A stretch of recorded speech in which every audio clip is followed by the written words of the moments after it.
Ethereum has been dominating headlines over the last few months because of the ETH 2.0 merger. We're seeing when it's going to happen. We've been talking about Ethereum-based projects. We've been talking about Polygon, but there's a couple of things I want to go over with Binance Smart Chain because there's a few big things that have been happening, especially with new and upcoming projects that we need to go over. So a lot of you guys have been messaging me on Twitter about a project called My Freedom Coin. You guys have been sending me this article. You've been sending me this top cryptocurrencies of 2022 article, and I want to talk about what I think about this platform. And we do these sort of videos every once in a while where you guys message me on Twitter, people who follow me, and we talk about the projects. So My Freedom token, My Freedom coin, is one of the top rated coins according to CoinSpeaker for 2022 because they brand themselves as the world's first crash-proof cryptocurrency. That basically says that the coin that comes with zero liquidation risk is built to resist market volatility,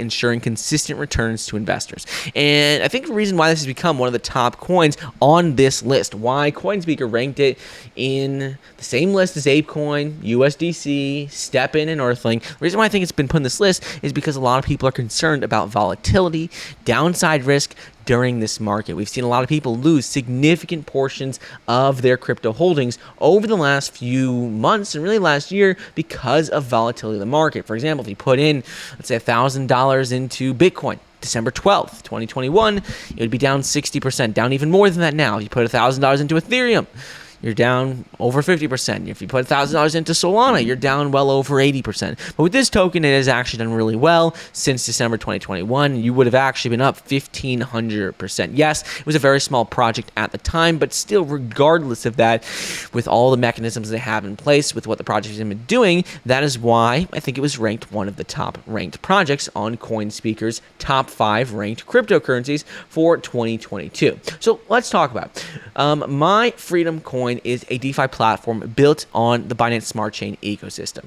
And BSC is one of my favorite ecosystems in the crypto space because it has been around for a very long time. There's a lot of cool projects built on it. And I personally have never had any issues with Binance Smart Chain projects, with BUSD and BNB in general. So with MFC, which is My Freedom Coin, their ecosystem works on minimizing the potential for negative volatility that comes with the crypto market while creating stable growth. It has multiple utilities, including a wallet, bank, and exchange, letting users buy, sell, and collateralize their MFC tokens. There's a couple of key aspects of this project. First is that the MFC coin has a total supply of 7 billion coins that are released periodically through a series of offerings. And here's the thing about this is that the funds are collected through MFC coin offerings are then stored in a smart contract on the B20 network called BUSDT,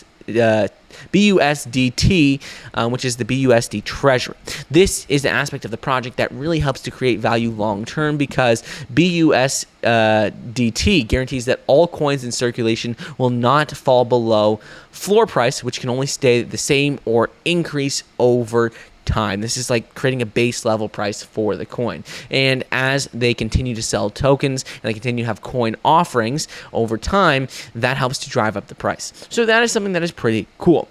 Next thing I want to go over are 4 key aspects: collateral loans, coin offerings, buyback and community rewards, and P2P exchange. First is going to be with collateral loans. BUSDT allows users to collateralize their MFC tokens and take a loan that is charged at 0.98% per month. Loans are issued out on a 12-month term that is renewable anytime before the period ends. And the cool thing about this is that the interest accrued from these loans is taken out of circulation, which therefore increases the floor price of the token. These coins are removed from circulation, helps to increase the value. You know, it's all about scarcity, less tokens, helps create value. Then there also is a 0.5% fee applied for loan renewals with a minimal annual principal payment of 100 BUSD.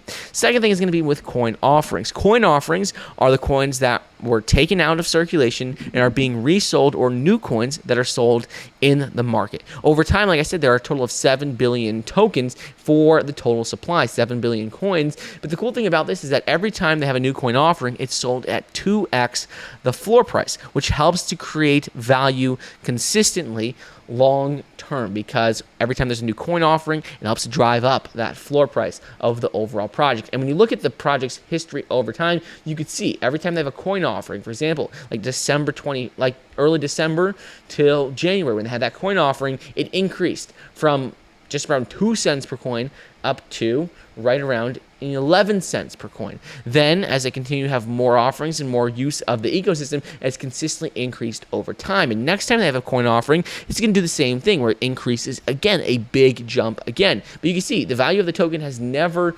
decreased. That floor value has never decreased. Yes, the price of the token has increased and decreased over time, but that floor price has never decreased, and it never will.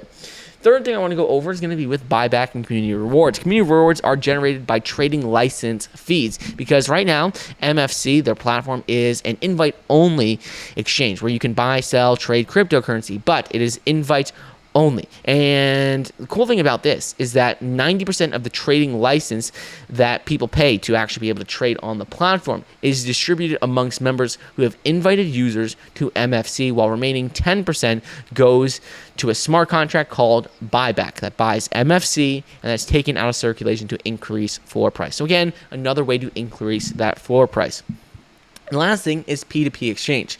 All MFC transactions would have a 2% exchange fee charged to the buyer and the seller, just like many exchanges currently have. They all have transaction fees regardless of what platform you're talking about. But if a user buys $100 worth of MFC, they would get $98 in MFC, and by selling $100 of MFC, they would also get $98. Basically meaning that all of these fees, both on the buy end and on the sell end, get used to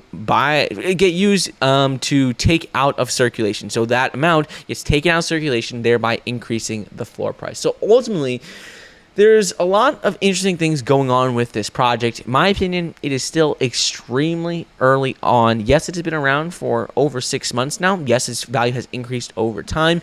But with any project like this, I would continue to say, make sure to do your own research, look into these projects before investing in them, but definitely worth checking out, in my opinion. And I'm happy you guys messaged me about this project over on Twitter. So currently, I don't own any of these tokens. I don't own the project, but I'm going to continue to look into it, continue to look at it over time, and I'll let you know my thoughts on it as things develop. But let me know your thoughts. Hope you enjoyed today's video, and I'll see you guys tomorrow for another episode. See ya.